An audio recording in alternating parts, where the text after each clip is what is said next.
할렐루야. 고백합시다. 인자가 다시 올 때에 인자가 다시 올 때에 예수님은 자신을 인자라는 표현으로 자주 말씀하고 있죠.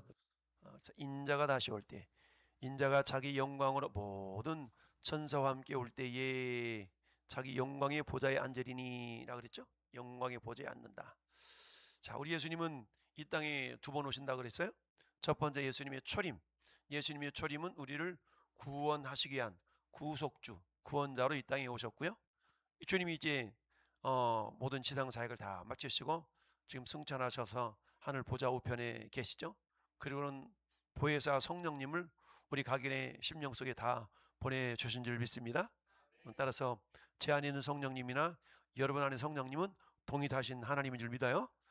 그 성령께서 이제 우리가 주님의 인격을 드러낼 수 있도록 하나하나 빚어가 지시는 과정을 보통 우리는 성화라고 표현하면 성화의 과정을 우리가 걸어가고 있는데요. 우리가 주님 앞에 서는 그날에는 마치 얼굴을 맞대어 보는 것 같이, 오 주님 제가 이렇게 생겼었군요 라고 반드시 확인할 날이 반드시 있을 줄 믿습니다. 자, 오늘 본문은 보통 종말론, 종말장이라고 표현하고 있죠. 마태복음 24장, 25장을 종말장이라고 말합니다. 즉 종말이라는 말은 뭐예요? 예수님의 초림부터 재림까지 그때를 보통 종말이라 그러거든요. 그러니까 예수님이 다시 오신다면서 아직도 안 오셨어 라고 말하는 많은 사람들이 있죠. 그러다 보니까 마치 그 양치기 소년 이야기처럼 그렇잖아요. 늑대야 가봤더니 아니었어. 왜 안 거짓말 쳤어? 글쎄요, 진짜 오는 줄 알았어요. 그래서 또 늑대야 그래서 또 달려왔더니 또 거짓말이었죠. 세 번째 늑대야 진짜 왔을 때, 늑대가 진짜 와서 늑대야 그러갔더니 사람들이 와요 안 와요? 안 와. 그 말을 안 믿었다라는 얘기인데, 자, 우리 삶을 통해서 세상에 늑대야라고 우리가 외치긴 외쳐야 되는데 진실되게 외쳐야 되겠죠. 할렐루야. 세상 사람들이 마치 진짜 늑대가 왔나봐 라고 믿고 의심하지 않고 정말 올 것 같아 라는 그런 심정으로 우리가 그들에게 외쳐야 되는데, 입술로 늑대야라고 외치는 것이 아니라 우리 삶을 통해서 그렇게 외쳐져야 된다라고 오늘 본문은 이야기를 하고 있습니다. 인자가 다시 올 때, 즉 예수님은 이 땅에 두 번 오시는데 처음 오신 것은 구속주, 구원자로 이 땅에 오시지만 두 번째는 심판주로 이 땅에 오신다라는 것이죠. 할렐루야. 우리 기독교 핵심이 정말 십자가의 죽으심과 그 다음에 부활과 재림, 이 세 가지를 우리가 가리키잖아요. 기독교에 십자가가 없다면 할 말이 없는 거죠. 그러니까 십자가가 있다면 나도 그 십자가에서 뭐 했어요? 같이 죽고 주님과 함께 부활하고, 그래서 죽으심과 부활하심, 그럼 뭐예요? 주님의 다시 오심, 이 재림이 반드시 필요하죠. 재림이 없다면, 우리가 부활도 없고 재림이 없다면, 부활과 재림은 동시적인 사건이지 않습니까? 주님이 재림하시는 날 부활하게 되기 때문에 그 부활과 재림은 동시적인 사건이거든요. 그러니까 주님이 재림이 없다면, 다른 말 말하면 우리가 부활이 없다면, 우리 요한 그 고린도전서 15장에 말씀하고 있는 것처럼 우리가 가장 불쌍한 사람이라 그러죠. 가장 불쌍한 사람. 그러니까 제가 전도하면 그렇게 불쌍하듯이 한다는 듯이 이렇게 쳐다보고 가는 사람이 있거든요. 참 한심스럽고 불쌍한 것처럼 보며 가는 사람이 있어요. 이렇게 위아래로 훑어보면서 참 불쌍하다 이렇게 보며 보는 듯한 제 느낌이 그런 사람이 있거든요. 그러면 내가 거꾸로 그러죠. 아우 당신이 참 불쌍하다 이런 그러는데, 어쨌든 그렇잖아요. 믿음의 관점일 터인데, 이처럼 주님이 모든 천사와 함께 같이 온다. 자기 영광으로 모든 천사와 함께 올 때에, 그렇죠? 여러분, 천사는 죽음이라는 게 없어요. 죽음이 없어요. 죽음이라는 것은요, 우리 인간과 짐승들 이런 것들만 죽음이 주어지는 것이죠. 천사가 죽음이 없는 이유는 왜 그래요? 천사한테는 육체가 없어요. 육체가 없기 때문에 죽음이 없는 거거든요. 보통 우리 인간에게 다가오는 죽음이라는 것은 육체와 영혼이 분리되는 것이 죽음이지 않습니까? 근데 천사는 육체가 없기 때문에 죽음이 없어요. 그러니까 영존하는 존재. 근데 천사들 중에서 하나님을 대적하다가 타락한 천사들은 영존하기는 영존하는데 영원한 지옥에서 영존하는 거잖아요. 영원히 사는 겁니다. 오늘도 전도하면서 그렇게 선포를 했죠. 여러분, 우리 인간이 이 땅에서 천년 만년 사는 게 아니라, 죽음으로 끝나는 것이 아니라, 우리 인간에게는 육체와 영혼이 있는데, 육체와 영혼이 분리되는 것이 죽음이다. 육체는 물질. 물질은 뭡니까? 물질과 비물질. 우리가 보통 그러잖아요. 우리 육체는 물질이고 우리 영혼은 비물질이에요. 육체, 물질이라는 것은 시간과 공간의 제약을 받는 것이 물질이거든요. 시공간의 제약을 받는 게 물질이에요. 그러니까 시공간의 제약을 받기 때문에 시간이 지나면 지날수록 녹슬고 낡아지고 병들고, 그래서 어때요? 흙에서 왔기 때문에 흙으로 돌아가는 것이 육체. 근데 사람은 그것을 끝이지 않은데, 끝인 줄 아는데 그렇지 않다. 왜? 우리의 육체 안에 있는 영혼이라는 것은 비물질이에요. 물질이 아니야. 비물질이기 때문에 닳아지거나 녹슬거나 사가지거나 그러지 않거든요. 영존하는 겁니다. 영존. 근데 중요한 것은 뭡니까? 우리 육체와 영혼이 딱 분리되는 그 순간에 육체는 흙으로 가지만 우리의 영혼은 천국으로 영혼이 가느냐 지옥으로 영혼이 가느냐. 오늘 주님이 그렇게 말씀하고 있죠. 우리 영혼이 양과 염소가 나눠지는 것처럼 반드시 나눠질 때가 있다 라고 말씀하고 있습니다. 할렐루야. 우리가 잊지 말아야 될 것은 오늘 31절 말씀, 인자가 자기 영광으로 모든 천사와 함께 올 때에, 따르자, 반드시 예수님은 다시 오십니다. 반드시 예수님 다시 오셔요. 예수님의 초림은 종으로서, 이 땅의 종으로서 우리를 섬기기 위해서 오셨다면 예수님의 재림은 만왕의 왕으로 오시는 겁니다. 할렐루야. 만왕의 왕 예수께서 왜 고통받았나? 왜 고난받으셨나? 만왕의 왕이신 예수님이 그 모든 영광을 다 내려놓으시고 낮고 낮은 인간의 모습으로 오셔서 우리 모든 죄짐을 다 짊어지셨지 않습니까? 할렐루야. 그랬더니 우리 하나님께서 어떻게 아버지가 그를 지극히 높여, 할렐루야, 예수님을 지극히 높였다고 그랬어요. 여러분, 우리가 겸손으로 허리를 동이라 자기를 낮추라 때가 되면 내를 높여주시리라, 이게 하나님의 법칙 아니겠습니까? 우리 주님은 철저하게 100% 성부 하나님의 뜻을 이렇게 이루어 드렸더니 빌립보서 2장 8절 말씀 봤더니 그를 지극히 높여 하늘에 있는 것들과 땅에 있는 것들과 땅에 있는 모든 피조물들로 예수님 앞에 무릎을 꿇게 하셨다고 그랬어요. 할렐루야. 그러니까 예수님을 만왕의 왕으로 다시 등극 회복시켜준 사건이 있는 것이죠. 첫 번째, 우리가 오늘 본문을 읽으면서 잊지 말아야 될 것은 예수님은 만왕의 왕으로 반드시 기필코 꼭 틀림없이 다시 오신다. 할렐루야. 그래서 우리의 찬송, 주님 오실 날 멀지 않았네. 할렐루야. 주님 오실 날 멀지 않았네. 언제와 지금까지 안 왔는데 양치기 소년이 아니라 우리는 어때요? 마라나타 주 예수여 어서 오시옵소서. 마라나타. 할렐루야. 아멘. 주 예수여 오시옵소서. 근데 오시긴 오시는데 주님 지금 오시면 안 되는데요. 우리 믿는 자들이 그렇게 하면 안 된다는 얘기죠. 여러분, 언제든지 항상 스탠바이. 개 아무도 없느냐? 라고 말했을 때 어전에서 4시가 네 하고 대답을 하면 왕은 언제든지 4시한테 뭔가를 심부름시킬 거리가 있는 거 아니겠습니까? 근데 개 아무도 없느냐? 그랬더니 조용해. 아무도 없어. 그랬더니 조용해. 이러면 안 된다는 얘기죠. 언제든지 스탠바이가 딱 돼 있어야 돼. 개 아무도 없느냐? 그래서 늘 얘기했듯이 충성의 기본은 자리를 지키는 겁니다. 자리를 지키는 거. 김지사님 어디 가셨어요? 오늘 바쁘다고 안 왔는데요. 오늘 특별한 일이 있다고 그랬는데요. 그러면 뭔가를 이렇게 한번 의논을 하려다고 일을 못하는 거죠. 우리 하나님께서는 반드시 영광의 왕으로 이 땅에 다시 오실 날이 반드시 있습니다. 할렐루야.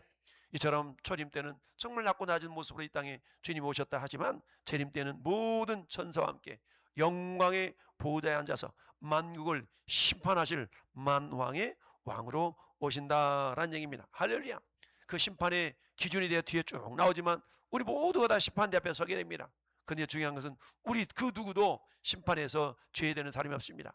여러분, 한번 죽는 것은 사람에게 정해져 있지만 할렐루야. Man is destined to die once. 모든 사람 다 죽게 돼 있어. 그러나 그 다음에는 after that 뭐요? 반드시 심판이 준비되어 있다는 얘기입니다. 할렐루야. To face judgment. 여러분, 심판이 준비되어 있어요. 그러니까 심판을 넘어갈 사람 아무도 없어. 물론 우리 믿는 자들에게서 심판이라는 것은 영원한 천국으로 가는 심판이요, 영원한 상급에 대한 심판이겠지만, 그러나 주를 믿지 않는 자들에게는 오늘 말씀에 있는 것처럼 너희는 어때요? 영원한 불에 들어가라. 할렐루야. 영원한 불이 어디예요? 영원한 불, 지옥 아니겠습니까? 영원한 불에 들어가라.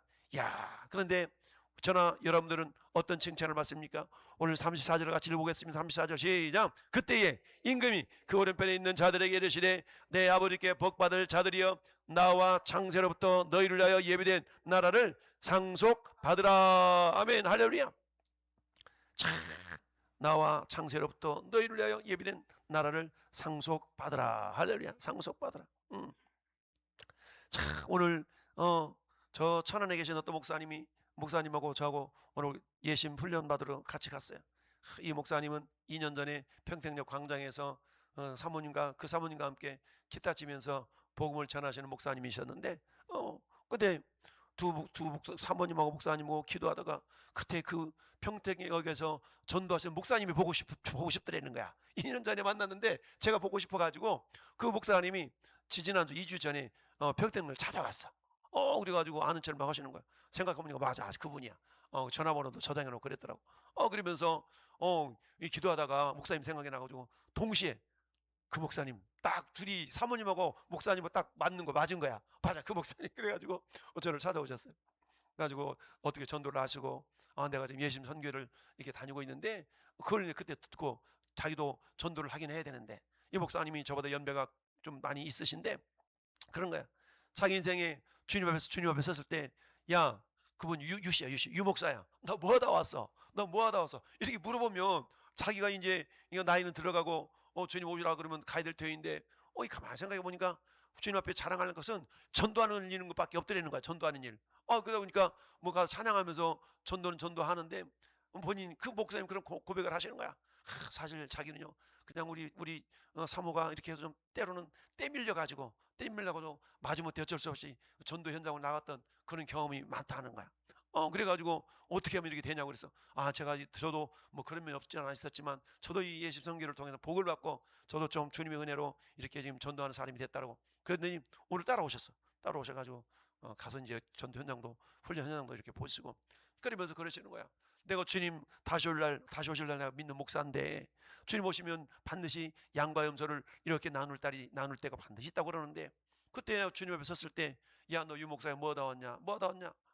이렇게 물어본다 그러면 제가 대답할 거리를 좀 준비해야 되는데 주님의 가장 기뻐하시는 일이 전도니까 전도를 좀 더 이렇게 좀 잘 하고 싶어가지고 이렇게 저를 찾아오셔서 어떻게 하면 되냐고 이렇게 여쭤서 같이 가서 훈련하고 왔는데요. 그렇습니다. 전 여러분들이 정말 주님 앞에 선 그날에 주님 우리에게 물으실 것이 많이 있어요. 물론 전도하는 일이 전부는 아니지만 그러나 때요 우리가 이웃을 사랑하는 많은 일들 가운데 한 가지가 전도인데요. 어쨌든 우리 주님께서 저는 여러분들을 향해서 그렇게 말씀하고 있는데요.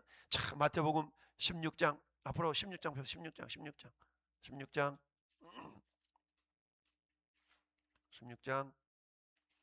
27절 16장 27절 시작. 인자가 그때 아멘 행한 대로 갚으리라. 할렐루야. 그러니까 인자가 아버지의 영광으로 그 천사들과 함께 다시 온다는 얘기. 다시 와. 할렐루야. 다시 올 날 있어. 근데 그때 하실 일이 뭐라고요? 행한 대로 갚으리라. 할렐루야. 행한 대로 갚으리라. 그래서 오늘 본문에 우리 주님이 행한 대로 지금 찾고 있는 겁니다. 그래서 예수님의 재림은 영광스러운 심판의 날이다라는 얘기입니다. 준비하지 않고 있으면 어때요?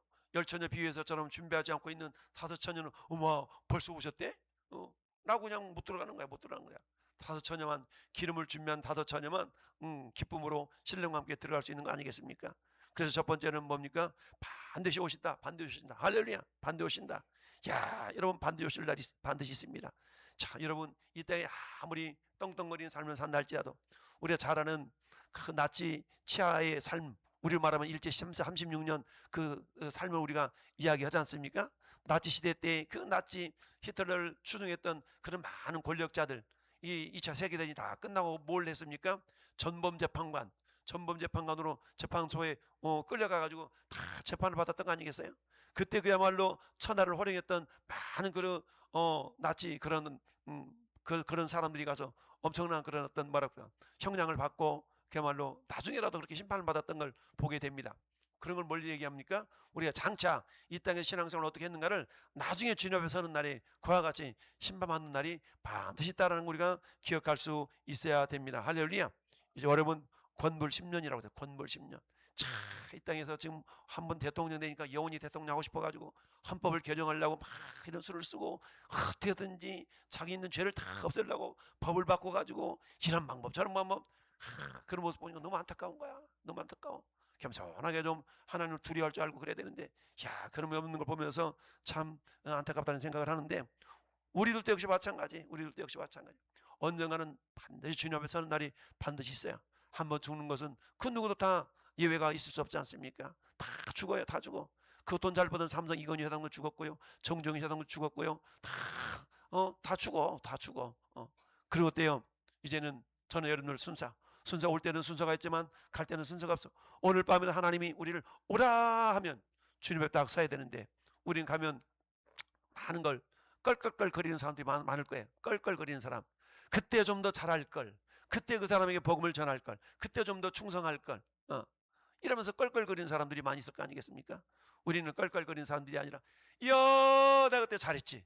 맞아 그때 내가 잘했지. 라고 주님으로부터 칭찬이 있는 자 될 수 있기를 바랍니다. 그렇습니다. 근데 우리 주님의 심판의 기준은 뭐냐? 심판의 기준은 우리 주님이 그렇게 말씀하고 있지 않습니까? 지극히 작은 자에게 한 것이 곧 나게 한 것이라. 야 우리 40절 같이 한번 읽어보자. 40절 시작. 임금이 대답하여 이르시되 내가 진실로 너에게 이르노니 너희가 여기 내 형제 중에 지극히 작은 자 하나에게 한 것이 곧 내게 한 것이니라. 아멘. 할렐루야. 아멘. 내 형제 중에서 지극히 작은 자 하나에게 한 것이 곧 내게 한 것이니라. 할렐루야. 여러분 갈라디아서 6장으로 넘어가 봅시다. 갈라디아서 6장. 갈라디아서 6장. 고린도후서 뒤에 갈라디아서 6장. 6절 보면 6절 보면 가르침을 받는 자는 말씀을 가르치는 자와 모든 좋은 것을 함께 하라. 아멘. 가르침을 받는 자. 여러분은 가르침을 받는 자 입장이에요. 지금 이 시간에는. 그렇죠? 이 시간 누가 한 목사는 뭐 하는 자요? 가르친 자죠. 그럼 여러분은 말씀을 가르치는 자와 좋은 것을 함께 하라라 그랬죠? 근데 어떤 좋은 거? 모든 좋은 거.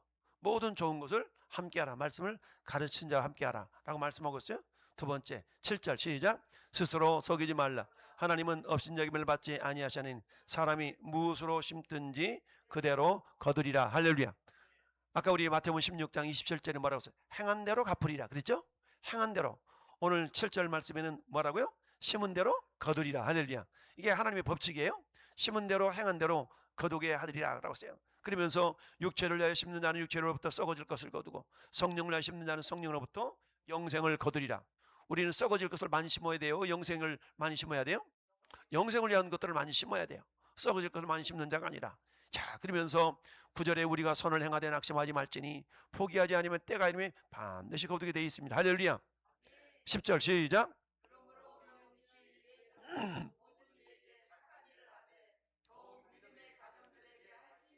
아멘. 자, 여기서 우리가 선을 행하는 그런 우선순위를 말씀해 주고 있거든요. 선을 행할 수 있는 우선순위. 여기 보니까 지금 첫 번째 말씀을 가르치는 자, 두 번째 믿음의 가정들, 세 번째 모든 이들. 우리가 선한 일을 해야 돼요. 선한 일을 해야 돼. 모든 이들에게 해야 돼. 모든 사람들이 가능하면 다 선한 일을 해야 돼. 근데 모든 이들에게 다 우리는 할 수 없잖아요. 모든 이들에게 선한 일을 다 할 수는 없어. 모든 이들이 선한 일을 해야 되는데 우리는 모든 이들에게 선한 일을 할 수가 없어. 그럼 우선순위를 정해야 돼. 우선순위. 최고 우선순위는 누구예요? 말씀을 가르치는 자가 최고 우선순위. 왜? 말씀을 가르치는 자에게는 모든 좋은 것을 함께 하라 그랬거든요. 모든 좋은 것을 함께 하라. 그 다음에 두 번째는 뭐예요? 믿음의 가정들에게 하는 겁니다. 믿음의 가정들에게. 여러분 제가 간혹 그런 얘기 하잖아요. 교회에서 충성 봉사를 하지 않으면서 사회봉사 쫓아다니는 성도들 많거든요. 사회봉사를 막 쫓아다녀. 왜? 거기 가면 이름 나거든. 근데 이것은 굉장히 잘못된 거죠. 교회 내에서 봉사활동을 최선을 다하고 나머지 시간에 사회적인 봉사활동을 나가야 되거든요. 왜? 성경 우선순위가 그런 거예요. 성경 우선순위가 말씀을 가르치는 자와 모든 좋은 것을 함께 해야 돼. 모든 사람들이 선한 일을 하되 특별히 누구를 더? 믿음의 가정들에게 할지니라. 할렐루야. 그러면 오늘 본문으로 돌아와서 봐봅시다. 오늘 본문 돌아와서 40절 우리 주님께서 뭐라고 말씀하시냐면 내가 여기 내 형제 중에 지극히 작은 자 하나에게 한 것이라고 했죠. 주님은 모든 사람 행한 거라고 말씀하지 않으셨어요. 내 형제에게 이 말은 뭐예요? 예수를 믿기는 믿어. 근데 어떤 자? 작은 자. 여러분 성경에서 작은 자라는 거는요. 그 힘이 없는 자, 그 연약한 자를 의미하는 거거든요. 이건 믿음이 연약한 자도 될 수 있는 거고 아무튼 그런 연약한 자를 말하는 거죠. 그러니까 나보다 약한 자는 작은 자인 거예요. 할렐루야. 나보다 약한 자. 나보다 재정이 부족한 자도 약한 자고 나보다 건강이 부족한 자도 약한 자고 할렐루야. 나보다 믿음이 부족한 자도 약한 자야. 내 입장에 본다 그러면 할렐루야. 네. 그러니까 우리가 선을 행할 때 그렇게 선을 행하는 겁니다. 우리가 그 마더 테레사 수녀에 대한 이야기 많이 하잖아요. 성녀라고, 성자라고 표현하지 않습니까? 마더 테레사. 마더 테레사는 어때요? 저 인도 빈민촌에 가가지고 인도 빈민촌의 그 문둥병 환자들을 향해서 우리나라에 마치 손양훈 목사님처럼 그렇게 많이 섬겼던, 그렇게 섬겼던 사람 많이 있죠. 많이 있어서. 근데 이분이 정말 그 문둥병 환자들이 고름나는 그런 걸 막 마다하지 않고 섬기면서 이렇게 하는데 나중에 그 사람들이 물어봤다는 거 아니겠어요? 어떻게 그렇게 할 수 있었냐고? 어떻게 할 수 있었냐고? 그때 마더 테레사가 그런 고백을 했다는 거 아니겠어요? 나는 그 사람들을 예수님으로 보았다. 나는 그들을 예수님으로 봤다는 얘기죠. 예수님을 봤기 때문에 주님을 섬기는 마음으로 그들을 섬길 수 있었다는 얘기입니다. 할렐루야. 그렇잖아요. 여러분, 야고보 사도가 야고보서에 그런 얘기하잖아요. 저 누가 새신자가 들어오는데 보니까 막 삐까번쩍하게 막 빼딱구도 신고 그냥 막 아주 귀걸이 막 우렁차게 이거 하고 있고 막 들어와. 그러면은 어때요? 어머 나오셨어요. 이리 앉으세요. 이리 앉으세요. 근데 가만히 보니까 냄새나는 옷 입고 오고 막 머리가 덥수룩하고 막 신발도 흙 묻혀가지고 들어오고 그러면 아우 예배당 더럽게 좀 저쪽에 저리 가 앉으세요. 우리 가운데 그렇지 않을 사람이 과연 누가 있는 얘기죠. 근데 우리 주님은요 그 사람을 더 귀하게 여기신다는 얘기입니다. 할렐루야. 그러니까 우리는 어때요? 감사하게도 저나 우리 집사람한테는 그런 콜을 주셨는 것 같아. 무슨 뭐 이상한 냄새가 나도 별로 이상하게 여겨지지가 않아. 요즘 우리 김경정 성도님 많이 좀 깨끗해지긴 하셨지만 처음 왔을 때 얼마나 냄새 났어요? 막 여러분 막 여러분 코 막고 도망 다니고 막 그랬잖아. 요즘 많이 깨끗해지긴 했지만, 예. 근데 그분 예수님이 그런 모습으로 여러분 오셨다 그러면 여러분 예수님 예면한 거예요, 예면한 거야, 예면한 거잖아. 요즘 글씨 모르시는 우리 저기 최현섭 성도님 오시잖아. 이분은 글씨를 모르니까 PPT 찬양이 나오도 입술을 벌려서 찬양을 못하는 거야. 얼마나 안타까워요. 글을 모르니까.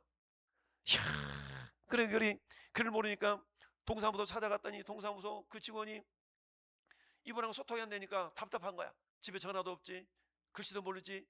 그러니까 사회복지요원이 이 사람을 쫓아다니면서 알아야 되니까 너무 복잡한 거야. 그래가지고 제가 동사무소 찾아가가지고 이분을 전화기를 개통을 해드렸어.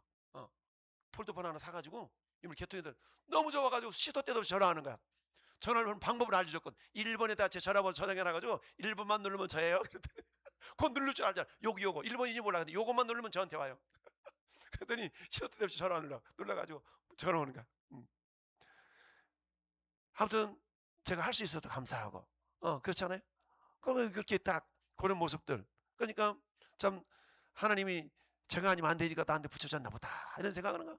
평택역에서 수많은 목회자들이 그분을 봤을 터인데 방황하는 모습을 봤을 터인데 시도 때 없이 봤을 텐데 왜 내 눈에 떠여가지고 내가 그분에게 이렇게 질문을 던지고 이렇게 해서 어떻게 하도 우리 교회 오셨잖아. 오셨는데 세상적으로 보면은 글씨도 몰라, 숫자도 몰라, 도대체 말을 하기는 하는데 내가 어떨 때는 이해가 잘 안 돼. 이 휴대폰을 개통을 해드리려고 싶은데 스마트폰 도저히 못 하시는 거야. 이게 또 안 되고 살짝만 되세요. 살짝만 되세요. 꽉 눌러. 아니 살짝만 되세요. 살짝만 버튼을 막 누를 줄 몰라가지고 그래가지고 안 될 것 같아요. 본인도 그래. 본인 말로 그래. 저는 안 될 것 같아요. 그럼 다음날 와가지고 목사한테 휴대폰 어떻게? 그러니까 안 된다고 말하면서는 갖고 싶은 거야. 이게 이 양반이 말로는 괜찮다고 하는데 속마음은 아니구나. 그래가지고 제가 폴더폰 하나 구매해가지고 보니까 싼 요금을 하려고 그러니까 알뜰폰밖에 없잖아요. 그러니 이 요금제를 찾아서 인터넷에서 다 찾아 뒤져서 하려 보니까 인증이 안 돼. 인증을 해야 되는 인증이 안 되는 거야. 인증이. 찾아보다 우체국에 가보니까 알뜰 요금제가 그냥 신분증만 있으면 되더라고. 그래가지고 그분 모시고 평택 우체국 가가지고 저렴한 걸로 해서 너무 좋아하시는 거야. 너무 좋아해. 시도 때 없이 전화해. 아까도 전화 왔어. 참 그런 걸 경험해 보지 못했다가 어릴 적 부모님에게 굉장한 상처를 받고 그동안 제대로 배우지도 못해서 그런 어려운 삶을 사시는데 아무튼 우리가 그렇잖아요. 우리가 관심을 가지고 어쨌든 그분이 뭐가 좀 부족한 것이 있는가 없는가를 다 보고 자전거 빵꾸 났다고 나한테 얘기를 해. 다 또 시내 돌아다니면서 그 무시고무 누가 다 뽑아갔대. 할렐루야. 아무튼 그래요. 그런 어려움 속에서 우리 하나님께서 그래도 우리 에게 다 붙여진 영혼이기 때문에 저 여러분들은 그런 것들을 경험 안 하셨잖아. 그러니 어때? 그런 분에 대해서 소중히 여기고 오늘 그 말씀이잖아. 그 말씀. 내 형제 중에 예수 안 믿는 사람 할 것 없어. 일단 예수 믿고 우리 교회 와가지고 신앙생활 하겠다고 들어온 그분에게 우리가 관심을 갖고 할렐루야. 지극히 작은 자에게 한 것이 곧 내게 한 것이니라. 우리 눈에 그분이 예수님처럼 보여야 돼. 할렐루야. 예수님처럼 보여야 돼. 예수님처럼. 주님처럼 보여야 돼. 제가요, 막 개척을 했는데 세교동 동사무소 옆에 공원 옆에 2층에다가 개척을 했는데 3층에 주인이 살았어. 주인이 새벽 기도하고 막 기도하고 싶은데 시끄럽다고 내려와서 시끄럽다고 조용하라고. 그 우리 예배당 3분의 2쯤 됐어. 절반은 막아서 사택하고 절반 예배당에서 사는데 기도를 하는데 이게 기도를 못하게 하는 거야. 방해를 하는 거야. 시끄럽다고. 근데 개척교회 특성을 잘 아는 사람들이 있어. 또 이 목사들 아쉬운 줄 알거든. 그러니까 도와달라고 오고 막 이런 사람이 있거든. 이런 사람 많아. 자, 그 목사들도 마음 약해가지고 외면을 못해. 참 그런 어떤 그런 경험들, 수태그런 경험들 했는데, 그러면서 하나님께서 이제 목사 만들어 가는 거야. 목사 만들어가. 할렐루야. 그렇습니다. 내 형제 중에 지극히 작은 자 하나에게 한 것이 곧 내게 한 것이다. 할렐루야. 우리 주님은 저는 여러분들이 시선이 좀 더 낮은 곳으로 이렇게 바라보기를 원하시고, 할렐루야. 나는 괜찮으니까 괜찮은 것이 아니라, 여러분 잠언서 19장 한번 잠언서 배우세요. 잠언서 한 장 찾아봅시다. 이건 찾아봐야 돼. 잠언서 19장. 잠언서 19장. 잠언서 19장 17절. 잠언서 19장 17절. 시작. 19장 17절. 19장 17절. 932페이지. 시작.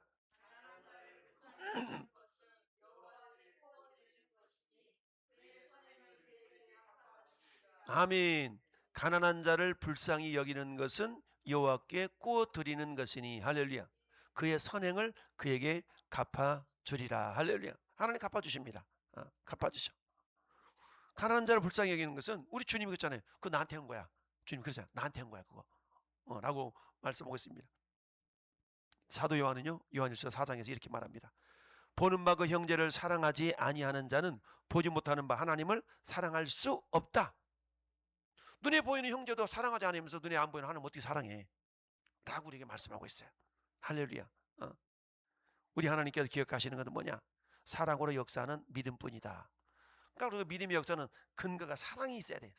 사랑의 근거한 믿음. 할렐루야. 고린도서 13장 우리 지지하는 중가요? 믿음, 소망, 사랑은 항상 함께 있을 것인데 그 중에 제일은 사랑이라. 믿음과 소망은 이 땅에서만 필요한 거예요. 믿음과 소망은 이 땅에서만 필요한 거야. 하늘을 바라보기 위한. 사랑은요, 천국에서도 필요해. 왜?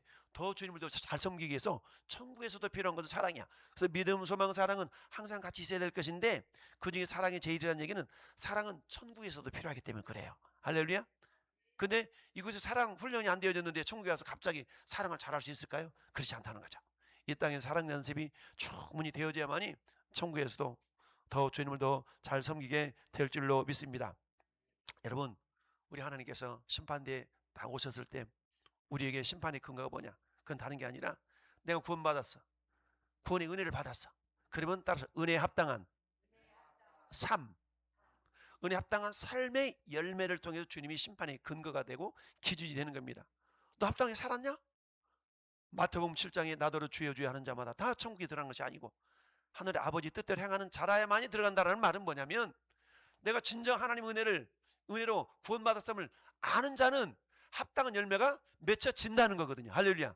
내가 의지적으로 열매를 맺어야지 라고 해서 맺어지는 것이 아니라, 여러분 요즘은 저 중국 사람들은 계란도 만들잖아. 인공 계란 만들잖아. 가짜 계란도 만들잖아요. 얼마나 잘 만들어가지고. 요즘은 꽃도 조화가 진짜 생화보다 더 생화 같잖아. 조화가. 사과나무가 2개가 있는데 진짜 사과나무 같더래. 근데 가만히 보니까 진짜 사과나무를 구별하는 방법이 접을 붙여보면 안 돼요. 접 붙여보면 진짜 사과나무는 접 붙여보면 이게 접 붙인 가지에서 사과가 맺히는데, 가짜 사과나무는 접을 붙여봐도 이게 사과가 안 맺히고 그냥 죽어. 가짜 사과랑 버릇하는 거죠. 열매가 맺혀진 걸 통해서 진짜인 줄 안다는 거죠. 우리도 마찬가지. 아무리 우리가 예배당 들락거리면서 내가 집사야, 내가 목사야 근다 할지라도 그 삶 속에서 열매가 맺혀지지 않다면 그게 가짜일 수가 있다는 거죠. 우리가 억지로 의지적으로 맺어야지 그런 게 아니라 우리 주님 맺혀지도록 한다는 얘기입니다. 할렐루야. 그러니까 나더러 주여 주여 하는 자마다 다 천국에 들어갈 것이 아니요. 아니 주여 주여 해야만 들어가요. 근데 주여 주여 한다고 하면서도 열매가 없다면 그 주여 주여 하는 것은 가짜라는 거예요. 그러니까 우리 삶의 현장 가운데 우리 주님은 큰 거 엄청난 걸 원하는 것이 아니라 지극히 작은 자에게, 무슨 말씀이에요? 우리의 사랑의 관점이, 우리의 관심이 작은 자에게 작은 부분을 이렇게 관심 있게 바라봐 줄 수 있어야 된다는 얘기죠. 할렐루야. 오늘 김경재 성도 못 오셨는데 5시까지 오늘 전도하고 5시 만나가지고 치과 갔는데 2시간 동안 진료를 하는 거야. 7시간. 그래가지고 모셔다 드리고 이렇게 식사를 해야 또 약을 드신대. 또 어떻게 기도해 가실래요? 원래 밥 먹어야 되겠대. 그냥 가시라고. 그래서 모셔다 드리고 치과 이분이 지금 막 하시는데 아무튼 그래가지고 모셔다 드리고 오니라고 오늘 기도를 못 나오셨는데 그래요. 그러니까 제가 안 해도 할 사람이 하면 할 수 있을까요? 근데 여러분 다 바쁘시잖아. 그러니까 제일 한간이 한 목사가 하는 거야 그런 일. 나만 복 받으면 안 되는데 그렇잖아요. 그래서 지난주 수요일 날에는 그 우리 장로님한테 가서 모시고 오라고 제가 말씀을 드려서 모시고 오셨는데 그렇습니다. 우리 구원의 은혜에 합당한 그런 삶의 열매가 나한테 있는가를 통해서 우리 주님께 심판대 앞에서 그래 너 상이 크다라고 주님께 인정받는 날이 반드시 있을 줄 믿습니다. 할렐루야. 우리가 행함이 없는 믿음 죽은 것이라는 그 말씀처럼 우리는 어떤 행함으로 내 믿음이 살아있음을 증명해야 되는데 억지로 의지적인 것이 아니라 성령에 밀려서 자연스럽게 할렐루야. 그게 억지가 되지 아니고 이 기쁨과 감사가 돼야 되거든요. 기쁨과 감사가 돼야 돼. 내가 이게 왜 내가 일을 해야 되는데 이런 자세가 아니라 할렐루야. 내가 할 수 있으니 감사하고 할렐루야. 저는 그런 자세를 하고 있어요. 하나님 제가 그래도 할 수 있어서 감사합니다. 제가 할 수 있어서 감사합니다. 라는 그런 마음의 자세를 한다 그러면 하나님 보실 때 야 왕성께 집사 권사 장로 야 너희 상이 크도다 할렐루야.